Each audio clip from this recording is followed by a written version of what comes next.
வணக்கம். Smart phone உலகம் அடுத்த 2 வருஷத்துல மொத்தமா மாறப்போகுதுங்க. நாம எல்லாரும் ரொம்ப ஆவலா காத்துக்கிட்டு இருக்கிற அந்த ஃபோல்டபிள் போன்கள், அதாவது மடிக்கம் போன்கள் மார்க்கெட்ல ஒரு பெரிய யுத்தமே நடக்க போகுது. அந்த டெக்னாலஜி போற பத்தி தான் நாம இப்ப விலாவாரியா பார்க்க போறோம். ஆமாங்க, நீங்க கேட்டது 100க்கு 100 உண்மை. 2026ஆம் வருஷம் ஃபோல்டபிள் போன்களுக்கான ஒரு போர்க்களமாவே மாறப்போகுது.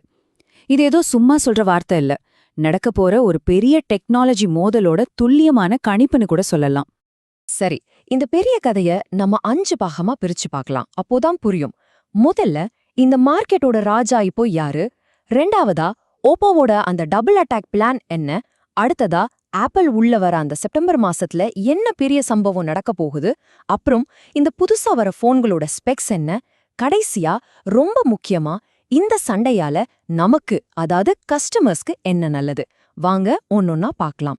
சரி, முதல்ல இந்த சண்டைக்கான கல நிலவரம் என்னன்னு புரிஞ்சுக்கலாம். இப்ப வரைக்கும் பாத்தீங்கன்னா இந்த ஃபோல்டபிள் ஃபோன் மார்க்கெட்டே ஒரே ஒரு கம்பெனியோட கையில தாங்க இருந்திருக்கு. அது யாருன்னு உங்களுக்கே தெரியும், சாம்சங் தான். பல வருஷமா சாம்சங் தான் இந்த ஏரியாவோட மறுக்க முடியாத ராஜா. அவங்களோட இந்த ஆதிக்கம் தான் இப்ப புதுசா வர்றவங்களுக்கு ஒரு பெரிய சவாலா இருக்கு. அதனால தான் இந்த போட்டியே இவ்ளோ சுவாரஸ்யமா மாறப்போகுது. அவங்க இடத்த பிடிக்க தான் இப்ப இந்த புது யுத்தமே ஆரம்பிக்குது. இப்போ களத்துக்குள்ள என்ட்ரி கொடுக்கற முதல் போட்டியாளரை பார்க்கலாம் வாங்க. ஓப்போ மார்க்கெட்டையே ஒரு ஆட்டம் காண வைக்கிற மாதிரி ஒரு பயங்கரமான பிளானோட வராங்க. பொதுவா வருஷத்துக்கு ஒரு ஃபோல்டபிள் ஃபோன் தான் ரிலீஸ் பண்ணுவாங்க. ஆனா இந்த தடவை அவங்க ஸ்டைலையே மாத்திட்டாங்க. இது ஒரு டபுள் அட்டாக் பிளான் மாதிரிங்க. ஸ்டெப் என்னன்னா, வருஷத்தோட ஆரம்பத்திலேயே ஃபைண்ட் N6ன்னு ஒரு பவர்ஃபுல் மாடலை கொண்டு வராங்க. ஆனா உண்மையான ஆட்டமே வருஷ கடைசியில தான் இருக்கு. ஆப்பிள் எப்போ களத்துல இறங்குதோ அதே டைம்ல அவங்கள நேருக்கு நேரா சந்திக்க ஃபைண்ட் N7 கொண்டு வர போறாங்க. இப்போ இந்த வருஷத்தோட மிகப்பெரிய நியூஸ்க்கு வருவோம். பல வருஷமா எல்லாரும் காத்துக்கிட்டு இருந்த ஒரு விஷயம். ஆமாங்க, ஆப்பிள் கடைசியா அவங்களோட சொந்த ஃபோல்டபிள் போனை ரிலீஸ் பண்ண போறாங்க. இதுதான் மொத்த மார்க்கெட்டோட போக்கையே மாத்த போற ஒரு பெரிய கேம் சேஞ்சர். இங்க நீங்க டைமிங்க கவனிச்சிங்கன்னா ஒரு சூப்பரான விஷயம் புரியும். ஓப்போவோட இந்த மூவ் ஏதோ யதார்த்தமா நடந்ததில்ல. ஆப்பிள் எப்போ வருதோ அதே செப்டம்பர் மாசத்துல அவங்களோட நேருக்கு நேரா மோதிரத்துக்கு ஓப்போ பக்கவா பிளான் பண்ணி வச்சிருக்காங்க. போட்டி வெறும் டைமிங்ல மட்டும் இல்லைங்க, டிசைன்லயும் தான். இப்போ என்ன ஒரு ரூமர் இருக்குன்னா, ஆப்பிள் ஒரு பாஸ்போர்ட் மாதிரி கொஞ்சம் அகலமான ஒரு புக் ஸ்டைல் டிசைன்ல ஃபோன் கொண்டு வர போகுதாம்.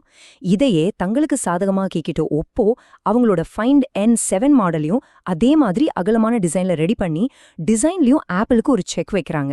சரி, இந்த சண்டையில ஜெயிக்கிறதுக்காக ஒப்போ என்னென்ன ஆயுதங்களை கையில எடுத்திருக்காங்க? அதாவது அவங்களோட ஹார்ட்வேர் ஸ்பெக்ஸ் என்னென்னு ஒரு பார்வை பார்க்கலாம் வாங்க. முதல்லயே எல்லாரோட கவனத்தையும் ஈர்க்கிற ஒரு விஷயத்துல இருந்து ஆரம்பிக்கலாம். 200 மெகா பிக்சல். ஆமாங்க, 200 MP மெயின் கேமரா. இத வச்சே தெரியுது கேமரா டிபார்ட்மெண்ட்ல நம்பர் 1 இடத்த பிடிக்கணும்னு ஓப்போ எவ்வளவு உறுதியா இருக்குன்னு. கேமரா மட்டும்தானான்னு கேட்டா அதுவும் இல்ல, மத்த விஷயங்களையும் பின்னி பெடல் எடுத்திருக்காங்க. அடுத்த generation Snapdragon 8 Elite Gen 5 chipset, ஒரு பெரிய 6000 mAh பேட்டரி, அப்புறம் சூப்பர் ஃபாஸ்டான 80W சார்ஜிங். அடேங்கப்பா, இது ஒரு முழுமையான ஃபிளாக்ஷிப் ஃபோன்னு சொல்றதுல எந்த சந்தேகமும் இல்ல. இப்ப இந்த டேபிள பாத்தீங்கன்னா ஓப்போவோட பிளான் எவ்வளவு தெளிவா இருக்குன்னு உங்களுக்கே புரியும். ஃபைன் N6 மாடல் பொதுவான ஃபிளாக்ஷிப் மார்க்கெட்டை டார்கெட் பண்ணுது. ஆனா ஃபைன் N7 அதோட ஒரே ஒரு டார்கெட் ஆப்பிள் ஐபோன் ஃபோல்டை வீழ்த்துறது தான்.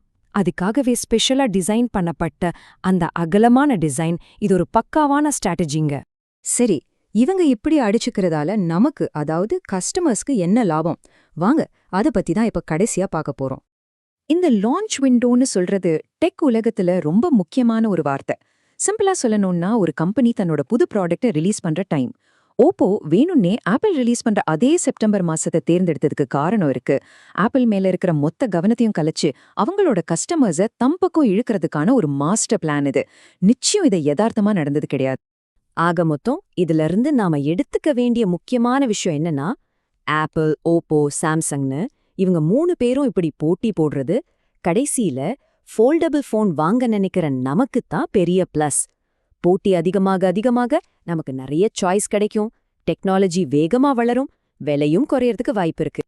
ஓ, இன்னொரு முக்கியமான விஷயம், ஓப்போவும் OnePlusம் ஒண்ணுக்குள்ள ஒண்ணுதானே நமக்கு தெரியும்.